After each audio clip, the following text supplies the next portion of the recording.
एक बार की बात है, हिरन और कौवा बहुत अच्छे दोस्त थे। वे दोनों हर दुख सुख में एक दूसरे का साथ दिया करते थे। एक दिन कौवे ने हिरन को सियार के साथ देख लिया। कौवे ने हिरन को समझाया कि सियार बहुत चालाक जानवर है। वो हर किसी को अपने जाल में फंसा लेता है, इसलिए उसका साथ छोड़ दे। हिरन ने कौवे की सलाह पर ध्यान नहीं दिया और सियार के साथ खेत में चला गया। हिरन वहां लगे जाल में फंस गया। सियार उससे कहने लगा, मैं तो किसान को बुलाने जा रहा हूँ, वह आएगा और तुम्हें मार डालेगा। हिरन चिल्लाने लगा। तभी वहां कौवा आया और उसने हिरन से कहा, तुम ऐसे लेट जाओ जैसे कि तुम मर गए हो। हिरन ने अपने दोस्त की बात मानी और वैसे ही करा। थोड़ी देर बाद वहां किसान आया और उसने देखा कि हिरन तो मर गया। ये देखकर वो बहुत खुश हुआ। किसान ने जल्दी से जाल खोला और जाल खुलते ही हिरन वहां से भाग निकला।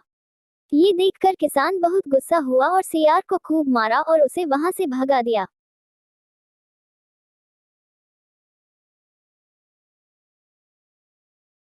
एक बार की बात है, गर्मी का मौसम चल रहा था। एक जंगल में दो दोस्त रहता था, एक चींटी और एक टिड्डा। टिड्डा को सारा दिन आराम करना और गिटार बजाना पसंद थी। सर्दी का मौसम आने वाला है। चींटी सारा दिन बहुत मेहनत करके खाना और पत्ते इकट्ठे कर रही थी, क्योंकि सर्दियों में बहुत ठंड होने के कारण खाना ढूंढना मुश्किल है। लेकिन टिड्डा कोई मेहनत नहीं करती थी। वह सारा दिन अपना गिटार बजाकर गाना गाती थी। चींटी ने थोड़ा थोड़ा करके खाना इकट्ठा कर रही थी सर्दियों के मौसम के लिए।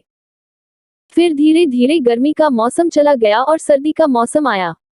सर्दियों में सभी पेड़ पर बर्फ की चादर चढ़ गई थी। बहुत ज्यादा ठंड होने के कारण चींटी अपने घर से बाहर नहीं निकलती थी।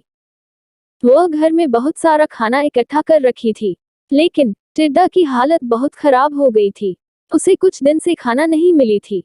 वह ठंड में कांपते हुए अपने दोस्त चींटी के घर गया और चींटी से थोड़ा खाना मांगा।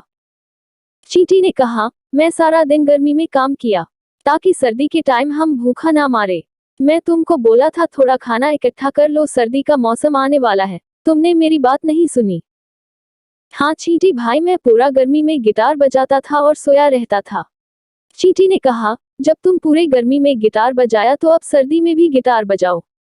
तुम्हें मैं खाना नहीं दे सकती।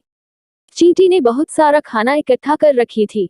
उसे बिना किसी चिंता की इस सर्दी में भी पर्याप्त खाना मिलती थी और भूखा टिड्डा ने खाना इकट्ठा नहीं की थी।